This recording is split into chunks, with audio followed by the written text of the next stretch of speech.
Hello everyone, this is Eladi Vasant Kumar studying BSc BJC second year at the Telangana Tribal Welfare Residential Degree College, both at Adilabad.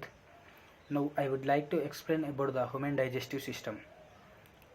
So the human digestive system is one of the most important system in the human body because it gives energy.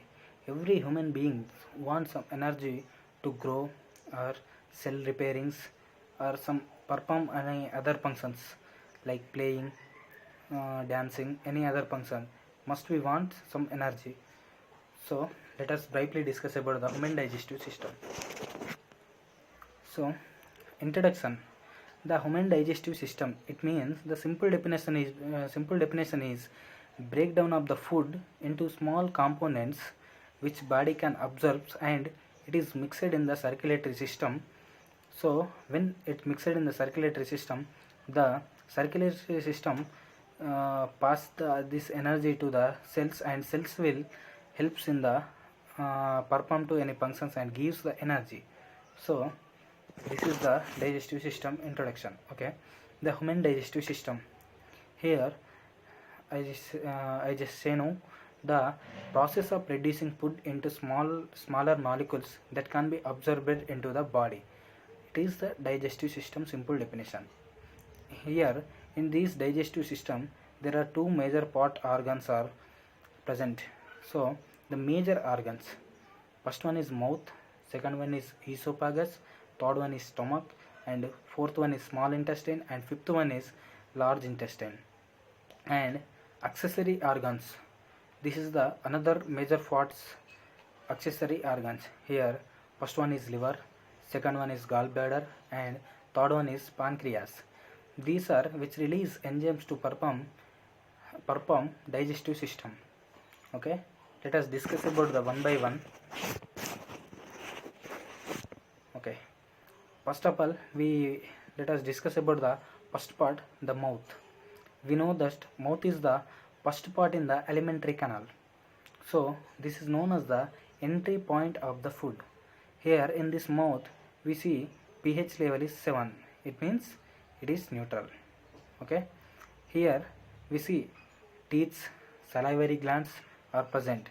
So the teeth cut the food into small components and these teeth are grind the food with saliva. In this saliva, the saliva are present in the salivary glands. So in this saliva we see ptyalin or salivary amylase are present. So here the function is mechanical digestion. Okay.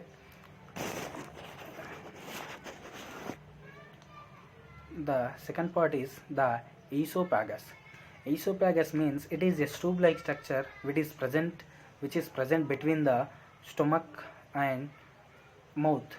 It is lies behind the trachea. In this trachea we see one of the small part, epiglottis.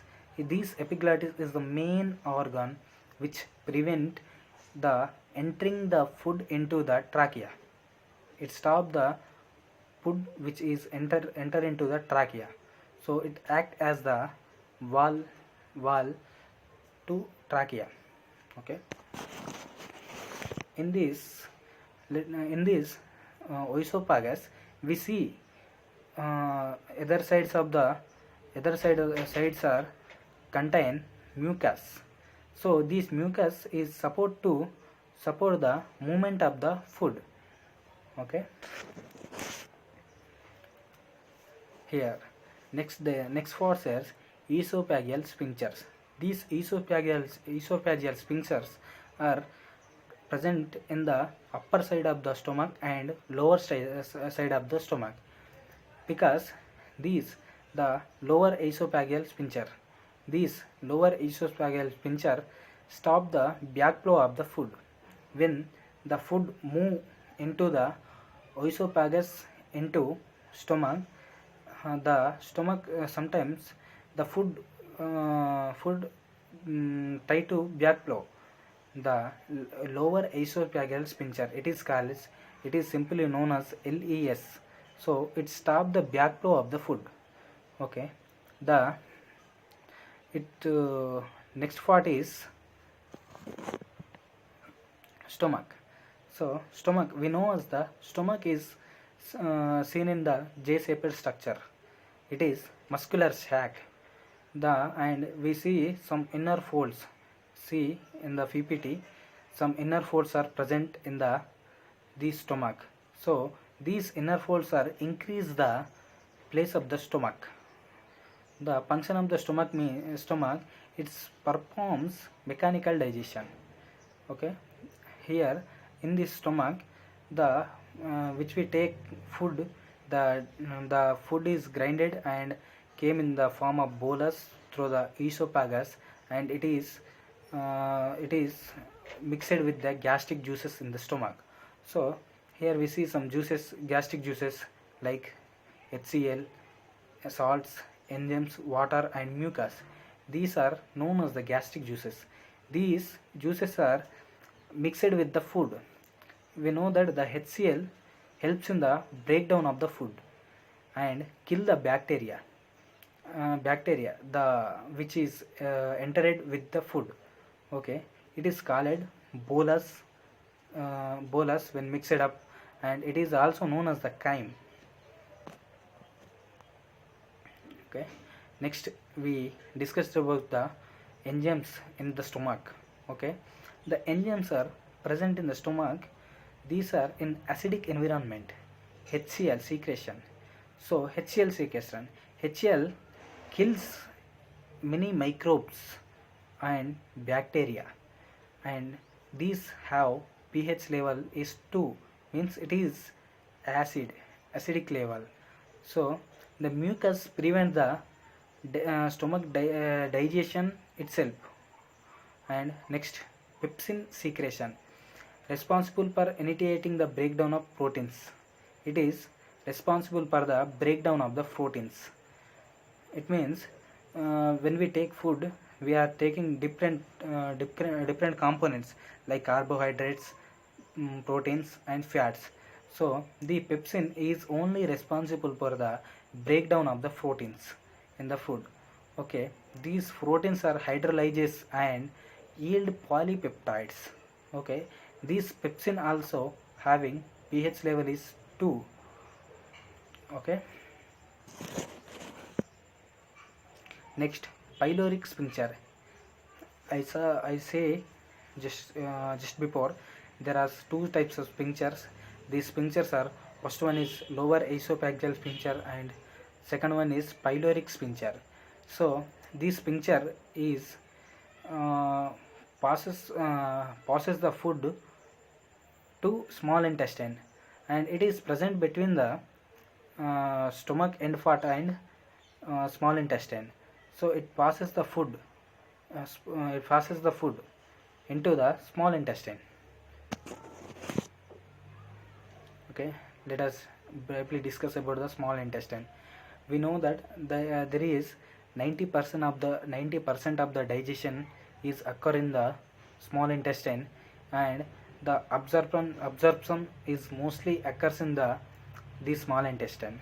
So it this small intestine absorbs some components like glucose, glycerols, fatty acids and amino acids and nucleotides. Let us discuss about the small intestine parts. There are three main parts in the small intestine.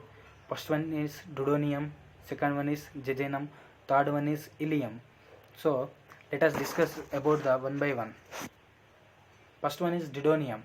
The first part is duodenum. It is seen in the U-shaped organ. It is approximately 30 centimeters in the length. So this area completes most digestion system.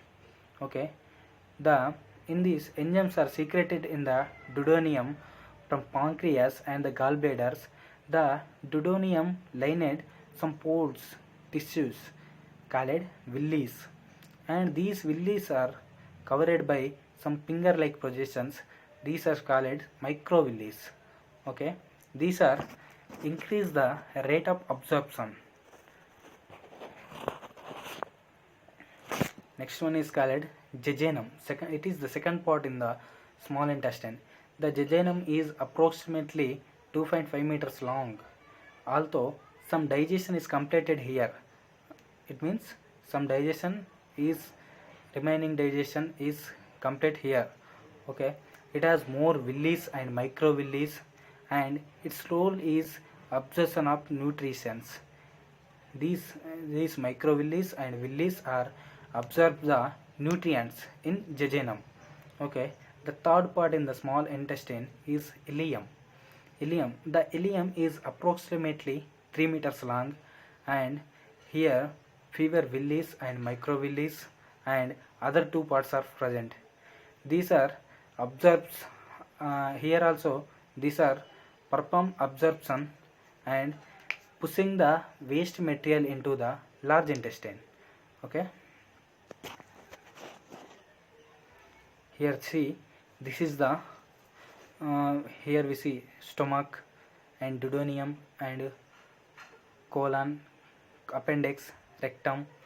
This is the, here we see the food from stomach is enter into the small intestine, and next is it is enter the large intestine, and next it is enter to the rectum and outside.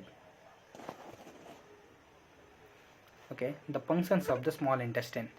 I say the 90% of the digestion and absorption is occurs in the these small intestine, and other 10% is takes in the large intestine and stomach. The main function of the small intestine is absorption of nutrients and minerals from the food. Okay, the digestion of proteins. Let us discuss about the digestion of proteins. The proteins, when we take, they convert into peptides and amino acids in the presence of trypsin and chymotrypsin enzymes. These trypsin and chymotrypsin enzymes are secreted by the pancreas. When we take proteins, the pancreas release the enzymes trypsin and chymotrypsin. These trypsin and chymotrypsin are mixed with the proteins, and these are convert into the peptides and amino acids. Okay, let us discuss about the large intestine. We know that the large intestine is composed of several very distinct parts.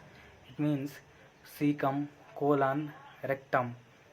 So let us discuss about the colon. The colon consists of four main parts. One is the ascending colon, second one is the transverse colon, and third one is the descending colon, and fourth one is the sigmoid colon. Next we discuss about the cecum. First section of your large intestine looks like a pouch. Here we see the first section of the large intestine. It looks like a pouch, and it is 2 inches long. The role of these ceca is taking in digested liquid from the ileum. When the digestion is occurs, the some liquid in the liquid state materials are it's take from the ileum and passes it into the colon. Next, colon. The colon is major section in the small intestine, large intestine. The functions of the colon, it is mainly, the main function of this colon is reabsorption of water, and it absorbs some salt when it's needed. Here the components are again 4 types. This is ascending colon and transverse colon and descending colon and sigmoid colon. Let us discuss briefly about these ascending colon and transverse colon. The components. These are components. First one is ascending colon. First portion of the colon, ascending colon is the first portion of the colon. It pushes the undigested debris up from the cecum. Okay, when the undigested debris are present in the cecum, it pushes. Okay, and it is present in the just under right lower end of the liver. It is present in the right lower end of the liver. Okay, next one is transverse colon. Second, it is the second portion of the colon, and put travel from the left to right in your stomach. Next, the last part is rectum. The rectum is the final section. It is measures 1 to 1.6 inches or 2.5 to 4 centimeters. Leftover waste collects there. Leftover waste collects here. Leftover wastes collect here. The expanding the rectum. The when this rectum is collect the waste materials in this rectum, it's expand that area, and it is release the waste material through the anus. Okay, the digestive system is ended. Okay, thanks for one and all. Thank you to one and all.